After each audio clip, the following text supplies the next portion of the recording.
Servus, Glück auf und herzlich willkommen zu einer weiteren FC Bayern Spielanalyse. Ja, zum Champions League Rückspiel gegen Kopenhagen 0:0 zu Hause. Ja. Groß in die Analyse zu gehen bei dem Spiel fühle ich gerade gar nicht. Wir sind wieder bei dem Thema, das Pferd springt so hoch wie es muss und ja, schönes Auslaufspiel, Trainingsspielchen, das ist, was wir heute gesehen haben von unserer Mannschaft. Kann man ihr das übel nehmen? Jein.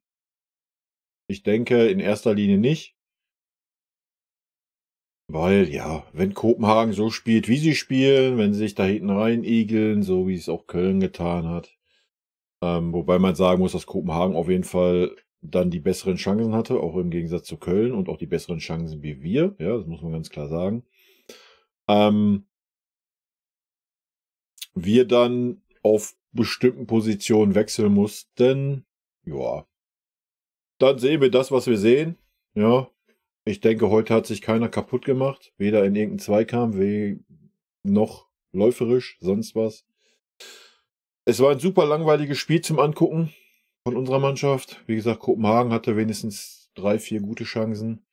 Ich überlege gerade, wir hatten nicht eine gute Chance. Ja, der Schuss von Harry Kane in der zweiten Halbzeit war unsere beste Chance. Ja.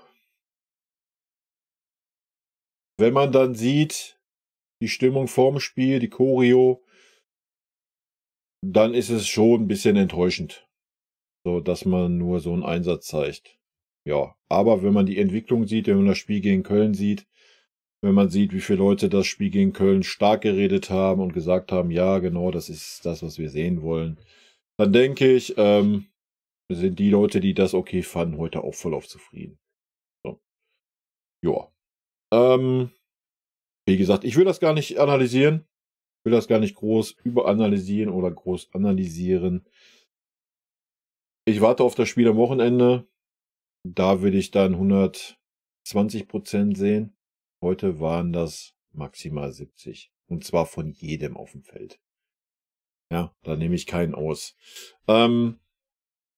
Ja, das ist mein Fazit. Ja, am Ende, die letzten 7, 8 Minuten, wurde es ein bisschen emotional. Ja. Für mich kein Elfmeter, sage ich euch ganz ehrlich. Wenn der Ball da aus einer Entfernung von 40 Zentimetern dann an den Arm springt. Ja, er hat den Arm weg gehabt vom Körper. Ja, Blasels. Ist für mich kein Elfmeter. Ja, auch wenn 20 andere Elfmeter so schon gepfiffen wurden. Da blickt eh keiner durch bei dieser Regelung. Für mich persönlich kein Elfmeter. Und der kleine Schupper da vorher, was der Müller daraus macht, habe ich gar nicht verstanden, dass da überhaupt so eine Aufregung war für mich auch kein Elfmeter. Zum Ende hin das Handspiel, ja, das hätte ich gepfiffen, definitiv. Er kriegt den Ball hier hin, stoppt ihn und spielt ihn dann nochmal weiter. Klar war das auch keine Absicht, aber es war einfach ein glasklares Handspiel, ja. Also, weiß ich nicht. Da war kein Gegenspieler involviert, sonst was, da war nur er involviert. Und, ja. Aber auch das, was soll man sagen? Ich blick da eh nicht mehr durch bei dieser Abseits und auch bei dieser Handspielregel. Und frag mich nicht. So. Ich kann nur sagen, für mich war es kein Handspiel. Ja, es war wieder, wie gesagt, der Ball ging dann hier unter der Kehle drunter, da rein. Ja, wenn du nach Regeln gehst, zählt das Oberarm als Handspiel, Blasels. Ich weiß aber auch nicht, wie da die Regel ist in der Champions League, ob er nur dran sein muss, ob es absichtlich sein muss, ob die Körperfläche vergrößert sein muss, Blasels, weiß ich alles nicht, interessiert mich auch nicht. Sich daran jetzt auch hochzuziehen, halte ich für den völlig falschen Weg. Wir haben keinerlei Ehrgeiz, Willen, Galligkeit gezeigt, um dieses Spiel gewinnen zu wollen. So. Und da muss man sich nicht an so einem eventuellen Elfmeter hochziehen. Das hat man dann auch nicht verdient. Nochmal, ich habe bei uns nicht eine klare Torchance gesehen. So, das sagt alles. Im Gegensatz zu Kopenhagen. Ne? Ja, gut. Werfe nur einen Blick auf die Statistiken. Das kann ich eigentlich gar nicht glauben, wenn ich das hier sehe, weil ich glaube, bis zur 60. war 50-50 Ballbesitz. Aber ja, das zeigt dann schon, wie das Spiel gelaufen ist. Also 62 zu 38, Abseits 2-0, Fouls 7-5. Zweikämpfe 45% nur gewonnen, das ist super wenig für unsere Verhältnisse. Schüsse aufs Tor 2, Schüsse insgesamt 9, also 2-3, 9-8. Ecken 4-2, angekommene Pässe 605, 338. Von den 605 waren 585 quer oder nach hinten. Ja, Flanken 17-3. Ich weiß nicht, wo diese 17 Flanken herkommen sollen. Ich habe nicht eine vernünftige Flanke gesehen, die reingeflogen ist. Ja, wir haben so ein paar aus dem Halbfeld versucht, die einfach noch nicht mal auf Brusthöhe waren. Wir haben dann irgendwie 2 von Lieber gesehen, wo er reinkam, die Bogenlampen waren bis fast zur anderen Eckseite. Ja, wenn man das dann als Flanke in die Statistik einfließen lässt, ja, dann sind das Flanken. Schüsse insgesamt Müller 1, Kane 1. Torschussvorlagen 0. Gewonnene Zweikämpfe, Leimer 11. Leimer war sehr stark, kommen wir gleich noch zu. Tell 6, Coman 4. Ballkontakte, Goretzka 140, 117 Upa, 108 Kimmich. Gefault worden, schenken wir uns. Bam! So viel zu den Statistiken. Benotung ist relativ schwierig heute für mich persönlich. Neuer will ich eine 2 geben, aufgrund der guten Reflexe, die er gezeigt hat aus der kurzen Distanz da dann kurz vor Ende. Und auch wenn man dann bedenkt, dass er vorher halt in der zweiten Halbzeit gar nichts zu tun hatte. Ja. Also von daher war das schon sehr stark. Conny Leimer war für mich heute einer von 2, 3 Spielern, die ein bisschen besser waren wie der Rest. Also würde ich bei einer guten 3 sehen. Was mir gut gefallen hat, er hat die Balance heute gehabt. Ja. Er war defensiv echt da, on point. Hat nicht dieses blinde Pressen gehabt. Hat er noch 1, 2 Mal gehabt in der ersten Halbzeit. Aber da haben wir das alle gehabt. So, es war nicht so, dass wir es nicht versucht haben in der ersten Viertelstunde, 20 Minuten. Wir haben schon versucht, den Ball zu erobern und hoch zu pressen, um da vielleicht nochmal kurz drauf einzugehen. Aber wir haben es nicht als Mannschaft hingekriegt. Ja. Es sind immer 2 angelaufen, 2 nicht. Und selbst wenn mal 3 gleichzeitig vorne angelaufen sind, die dahinter haben gar nicht mitgemacht. Ja. Und deswegen war es gar kein Problem für Kopenhagen, das herauszuspielen. Also, I don't know, das war wild. Also, Neuer, habe ich gesagt, eine 2. Conny Leimer, eine gute 3 für mich. Goretzka gehört auch zu denen, die besser waren, eine gute 3. Hat auch Zug zum Tor gehabt. Ja, die Innenverteidiger-Posi war teilweise auch gar nicht nötig, die er gespielt hat. Opa sehe ich bei einer 3, hat's gut gemacht, hat zum Ende hin ein bisschen Konzentration verloren, 2 Fehlpässe gespielt, die nicht so geil waren. Fonzie Davies sehe ich bei einer schlechten 3, eher Tendenz zu einer 4. Die ersten 10 Minuten war Katastrophe. Also die ersten 3 Ballkontakte waren 3 Fehlpässe. Ja, wurde ein bisschen stärker im Laufe der Zeit, aber das war nicht wirklich gut.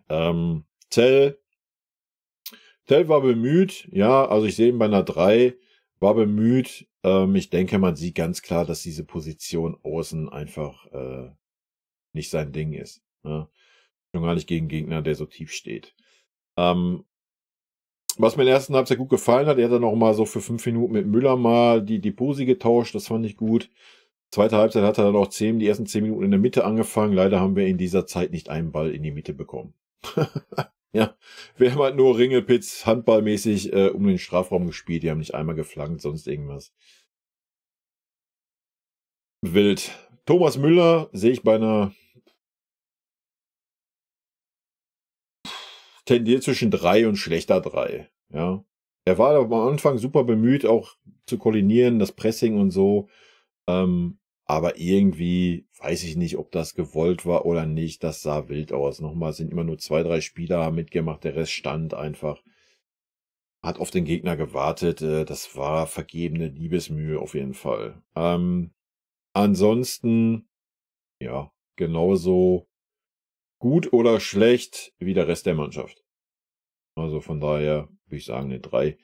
Guerrero sehe ich auch so, auch eine 3 für mich. Man hat gesehen, dass er gerade erste Halbzeit schon noch Bock hatte. Ja, vorne auch mal das Spiel versuchen, Kombinationsspiel aufzuziehen, mal schnell zu machen. Problem war, Kopenhagen stand so gut und so dicht da hinten. Es war kaum möglich. King sehe ich heute als schlechtesten Spieler bei uns, eine ganz klare 4. Katastrophe, dass er so lange auf dem Feld war. Sorry, King, es war einfach kein Tag für einen King heute. Ja. Ganz viele Ballverluste, kaum Zweikämpfe gewonnen, Flanken immer wieder gar nicht erst versucht oder wenn, absolute Grütze. Nein, das war gar nichts. Note 4 für mich. Kimmich, ja, sehe ich bei einer 3. Schwach angefangen, umso länger das Spiel ging, wurde ein bisschen besser. Dann noch ein, zwei Mal versucht, Chipbälle zu spielen, hat das Spiel aber ansonsten super lahmarschig gemacht. Ja, ganz, ganz selten mal versucht, den Ball mal schnell zu spielen, immer wieder angenommen, geglotzt, geguckt, Blasels. Aber genau das Spiel kennen wir vom Kimmich, wenn ein Gegner super tief steht. Ja. Und erste Halbzeit haben sie Kimmich natürlich auch noch nicht mal in Manndeckung verteidigt, aber gut den Raum verteidigt, in den Kimmich sich bewegt. Ja, schwierig. Wir können uns natürlich auch darauf einigen, wenn man jetzt einen anderen Anspruch hätte an die Mannschaft, jetzt in diesem Spiel, könnte man natürlich alle Spieler, die ich hier gerade mit 3 benote, auch mit einer 4 benoten. Ja, so, das muss jeder für sich entscheiden. Wie gesagt, ich habe mit so einem Spiel gerechnet, wie es passiert ist. Es ging für uns um nichts. Wir haben es einigermaßen runtergespielt, ja, aber ohne uns irgendwie ansatzweise zu verausgaben. Harry Kane für mich auch eine 3. Ja, war sein schwächstes Spiel bisher, denke ich, bei uns. Obwohl er ein-, zweimal versucht hat, jemanden einzusetzen, aber Leroy war erst nicht auf dem Platz. Hatte erste Halbzeit diese Halbchance, die er, wenn er die richtige Schärfe hat und einen richtigen guten Tag, hätte er den wahrscheinlich sogar gemacht. Aber kein Vorwurf, war nicht einfach. Und in der zweiten Halbzeit hat er die einzigste nennenswerte Chance für uns da mit dem Schuss aus der zweiten Reihe gezeigt. Ansonsten, das kann man der Mannschaft natürlich ankreiden, dass wir einfach nicht versucht haben zu schießen. Ja. So, natürlich gab es auch kaum Lücken zum Schießen. Schießt trotzdem einfach. Jetzt ernsthaft, wir spielen 90 Minuten den Ball quer nach hinten, von einer Ecke auf der anderen Ecke. Versuchen dann irgendwelche Flanken halbherzig da reinzuschlagen. Dann kannst du auch einfach mal aus 25 Metern, 20 Metern, hau doch drauf. Ja, natürlich hast du keine freie Bahn. Es steht immer ein Spieler da, vielleicht wird er gut abgefälscht, sonst was. Wäre ein Mittel gewesen, was man hätte versuchen können.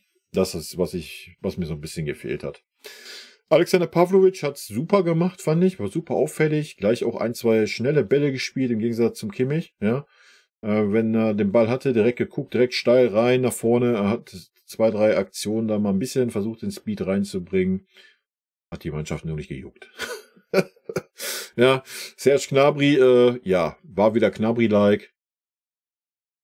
Ich habe nichts groß Positives gesehen, jetzt aber auch nicht groß was Negatives. Er sieht mir immer noch ein bisschen unrund aus, nicht fit aus. Keine Ahnung. Wild.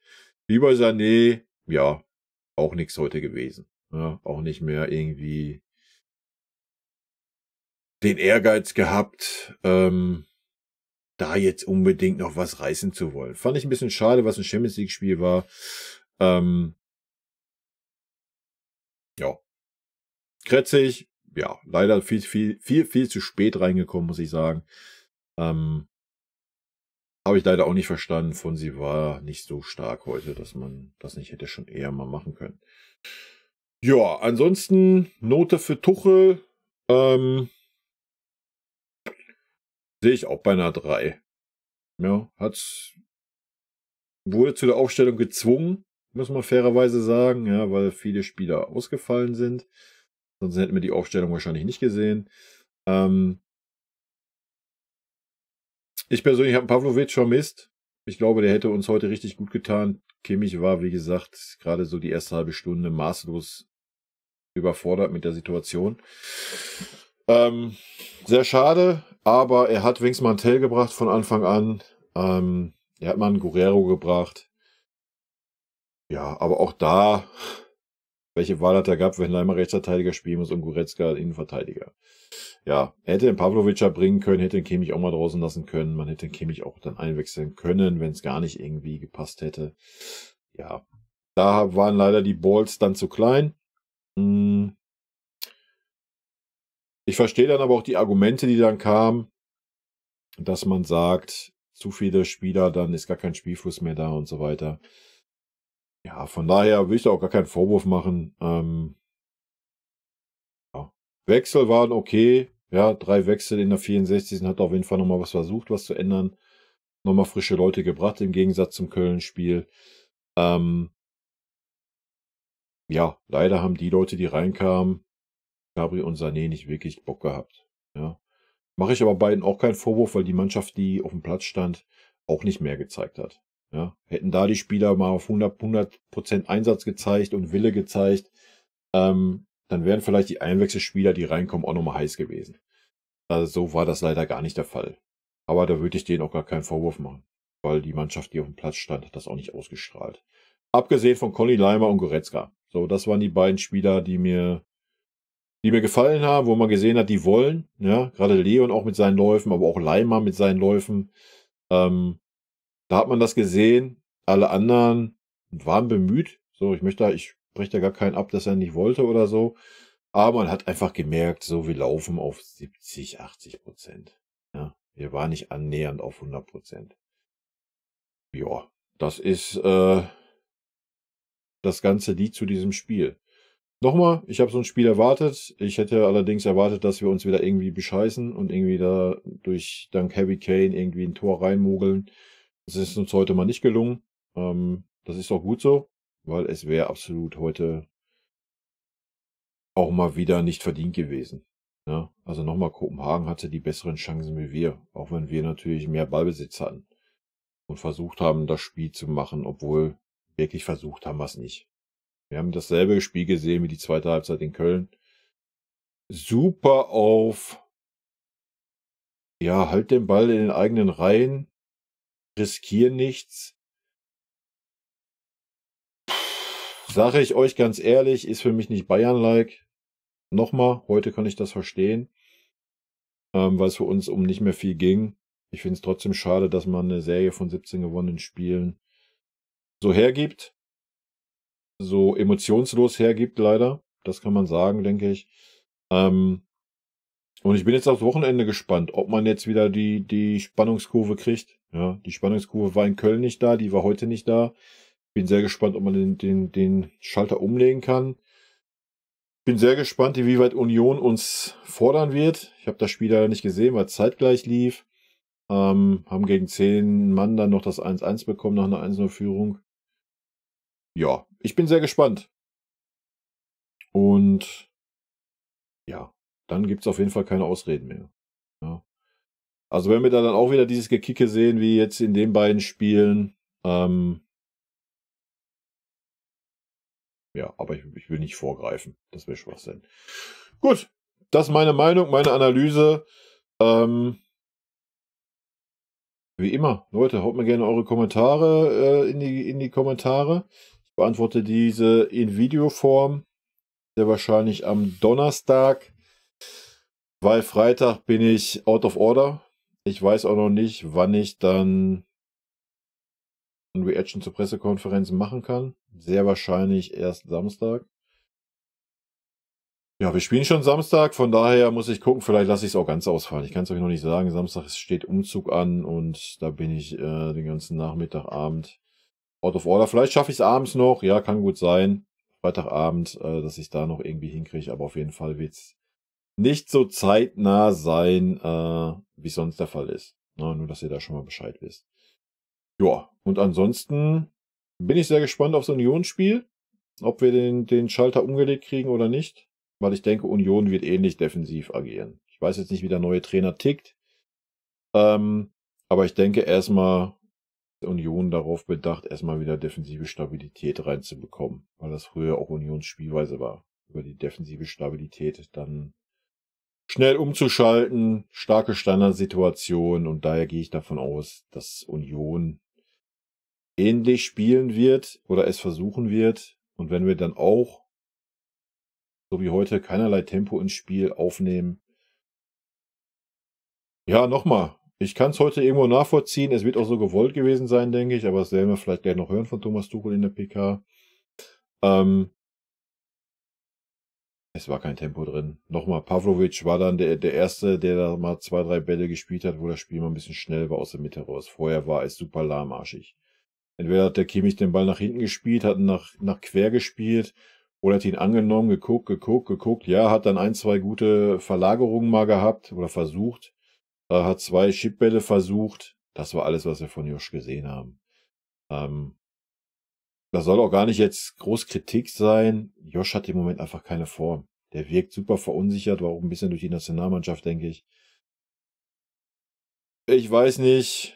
Nochmal für mich hätte man Josh in so einem Spiel einfach mal rausnehmen sollen. Ne? Einfach mal sagen, Junge, komm mal wieder klar in deinem Schädel. Ordne dich mal ein bisschen. Vielleicht hätte ihnen das mal gut getan. Ich denke, wir haben heute gesehen, was in Pavlovic funktioniert. Aber auch nur meine Meinung. Gut. Rot-weiße Grüße, Leute. Bleibt gesund. Ich bin sehr gespannt aufs Spiel gegen Union. In diesem Sinne, tschüssi.